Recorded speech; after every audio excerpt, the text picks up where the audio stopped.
Today I have a review of the brand new Olight PL-2 Valkerie weapon light. Olight provided me this light for testing and review, and it's not influenced my opinions of the light. I have the Olight PL-1 Valkerie, and I have it on my Glock 19 normally for home defense situations. I did a review of this light a few months ago and have had zero problems with it. The PL-2 improves on just about every aspect of the PL-1 and is the second weapon light made by Olight.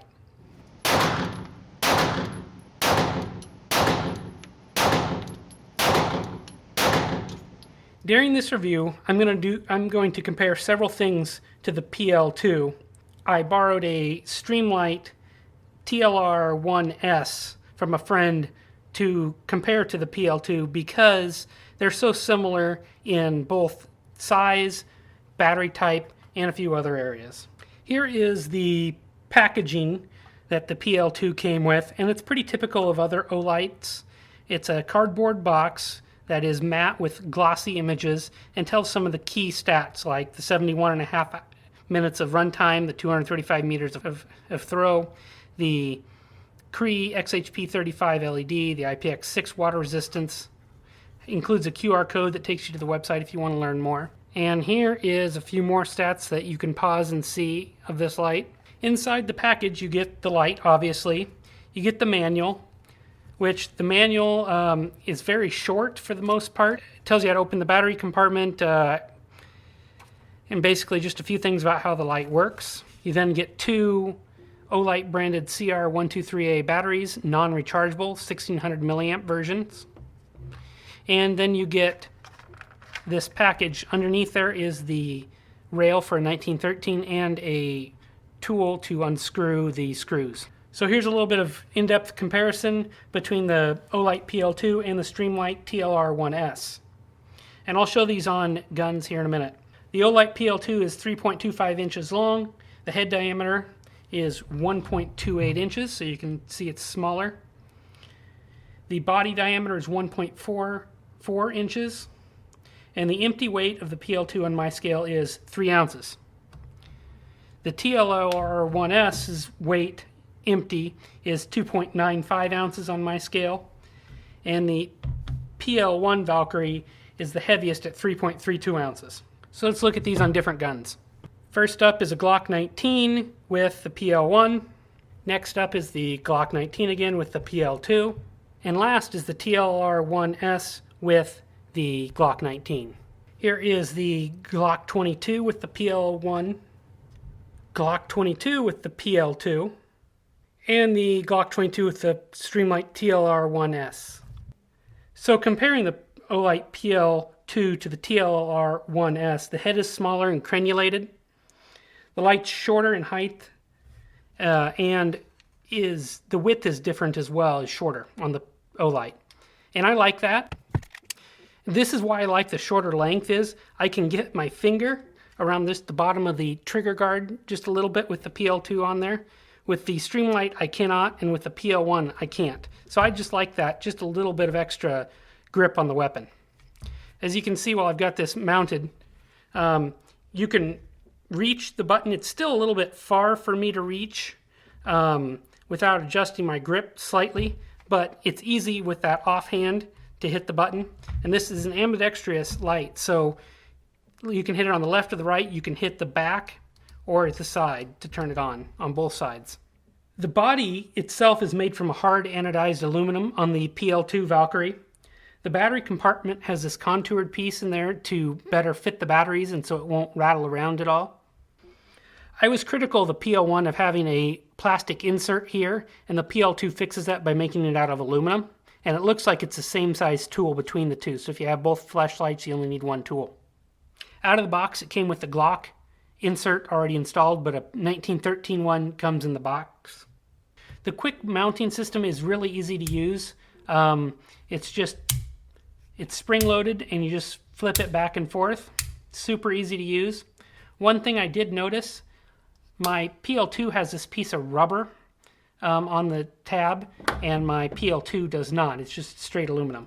When in the loose position, it's spring-loaded open, so it easily falls off the weapon. I really like this system over the Streamlight, and that's because the Streamlight requires a tool to get really secure.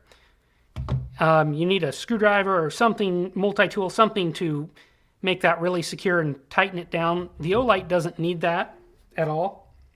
Sometimes the best light you have is the one you have with you, and you don't always need to be pointing your weapon at it to get some light. So the quick detach, in my opinion, is a plus. The PL-2 is advertised as producing 1200 lumens through a Cree XHP 35 HI LED in cool white. However, those are peak lumens. Like many high output flashlights, the PL-2 will step down in brightness to 600 lumens when it gets hot. This is still more than the PL-1, which didn't have an overheating issue at all, and I believe was around 450 lumens.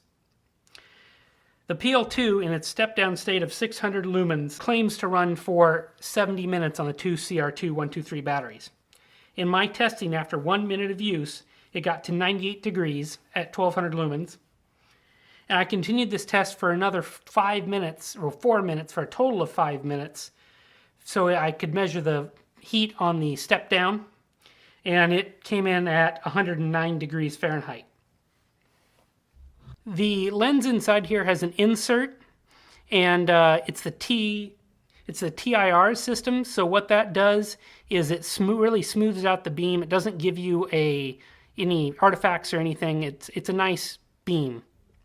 The lens is double reflective coated glass. The Olight PL-2 can use 2 CR123 batteries or 2 RCR123 batteries, like these Olights I pulled from another light.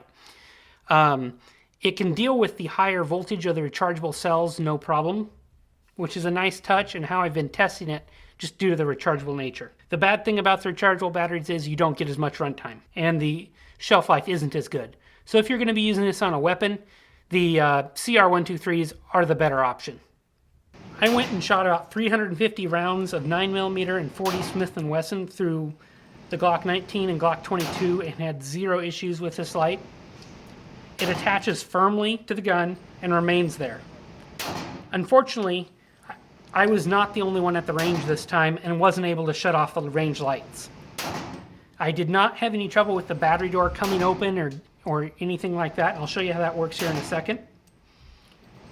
The only problem I had was the lens got dirty and it's a little bit hard to clean. I wonder if that's part of the anti-reflective coating on the lens or just normal. I was able to clean it with some Hops number 9 after I set it there for a few minutes. One area that I wasn't able to get clean was up here on top. It looks like it's almost permanently roughed up the anodizing on the front of the bezel here. But really that's mounted next to the gun and you will never see it. So it's not a big deal.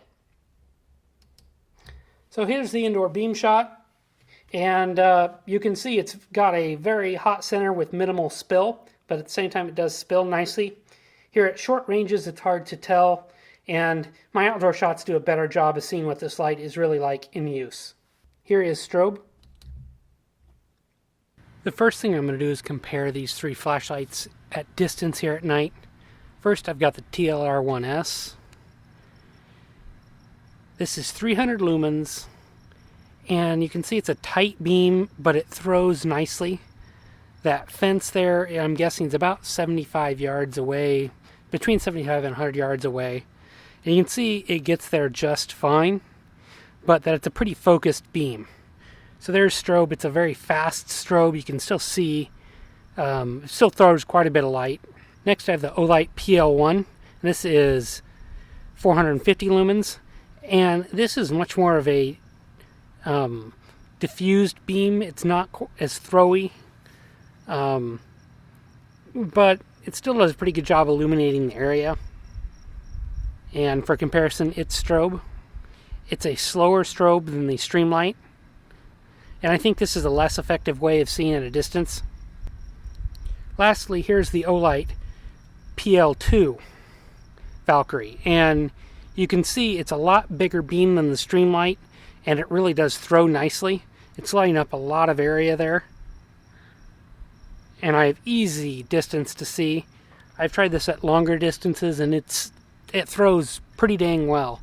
It's a nice diffused beam at this distance, but at the same time it's throwing nicely. It's all down to that TLR optic. There is strobe. It's faster than the PL-1, but I think slower than the Valkyrie, and doesn't do quite as good a job of throwing light being this fast to strobe. So I'm going to leave this for the 1.5 minutes here and show you what it looks like when it turns down in brightness, because this is 1200 lumens and then it'll kick down to 600. And as you can see there, we're back up to 1200 lumens, and that was 600 before. That's 1200. So there is a difference. It's not as noticeable as you think it is, and it's a gradual decline on this light. It's not a big step. So I think 1200 lumens is more than plenty. You could mount this on a rifle. It's more than enough light for any pistol range. The 600 lumens is plenty of light for pistol range, and probably enough light for most rifle ranges in a tense situation. So I think this light would work for both, although it doesn't have a pressure mount for a rifle. Quick thing about the modes. This light doesn't really have any modes, but I'll show you the buttons. It's got one mode, like I said. You can press either side. You can press the side, it turns on. You can press the back, that turns on. You have the same controls on the other side. You put both together and you get the strobe. On the TLR-1S, it's got this toggle system, and you finger down on the right hand side and it stays on. You finger up and you get momentary, and you go up twice and you get strobe temporarily. I like this interface. I think it's a little bit more natural, and I can reach the levers a little bit better. Water resistance on the PL-2 is listed at IPX6, so that means it's highly water and dust resistant, but this isn't a rating for continuous water submersion. So for normal cases, this will be plenty fine, but like if it's raining or dropping in a puddle or even getting hit with a stream from a fire hose. However, don't take this light diving. The new switch design I like. The PL-1 has kind of a mushy switch a little bit. You can't hear it at all. I just don't like it as well. The PL-2 improves on that by the switch is audible, and it also clicks. So you really know when you have it turned on. You're not going to turn on by accident with this. It's a nice switch system. The battery door itself is pretty easy to use, but let me demonstrate to you and give you a few tips. So to open the battery door, you pull this lever open, and when you do that, it automatically comes open, and you might be inclined just to drop the lever. I find that makes it harder to close when you go get ready to put it back. So instead, I'd recommend putting a finger on the opposite side, pulling the lever back all the way till it locks, and then opening it, and the lever will act as a stop, and it'll open at 9 degrees. Then you can do whatever you need to do with the batteries, and close it, put your finger on the other side like that, and then lock the lever, and you're done. One thing to note with the battery door inside is you've got your circuit board markings at the bottom here, and then at the top of the lid too, for polarity. It's a nice touch. With the batteries installed with either the RCR123s or the CR123s, I get no rattle. The batteries fit in very, very well. Since this is a new light, I could not find any holsters that are made for it. I would guess that as this light has some time on the market and the popularity improves, you'll start to see holster options for it. When I compare the Olight PL-2 to the Streamlight TLR-1S, my takeaways are the Olight is well engineered and built. For 99% of the people that buy it, it'll meet their needs very well. To me, the Streamlight feels a bit over-engineered, even though it's a bit light, just a hair lighter on my scale. It uses a better switch system, which I assume is patented, and why Olight couldn't use something similar. However, the Streamlight uses older LED technology, and its output is only 300 lumens, which really isn't much in 2017. Both lights will meet their intended purposes well, and I'd feel confident recommending either. Olight has taken what they've learned from the PL-1 and incorporated users' feedback into the PL-2, boosting performance, reducing the height of the light, improving the mounting system, all while keeping the price under the competition. If you want a ton of light from a small package and okay with using the CR123 battery format, this is a great option with modern technology from a company with a pretty solid reputation. To me, the pros are new buttons with tactile audible click, quick open battery door, tool-free quick disconnect mounting system, and high performance, but it can't be sustained due to the heat, although even the step down is still quite bright. The cons are there are no holster options that exist yet, somewhat pricey batteries if you're going to use this a lot. The strobe interface isn't ideal to hit both buttons at the same time. I like the Streamlight user interface a little bit better, but the Olight one will do. In the comments below, please tell me what you think of the Olight PL-2 Valkerie. Please make sure you subscribe and like this video. I have more reviews coming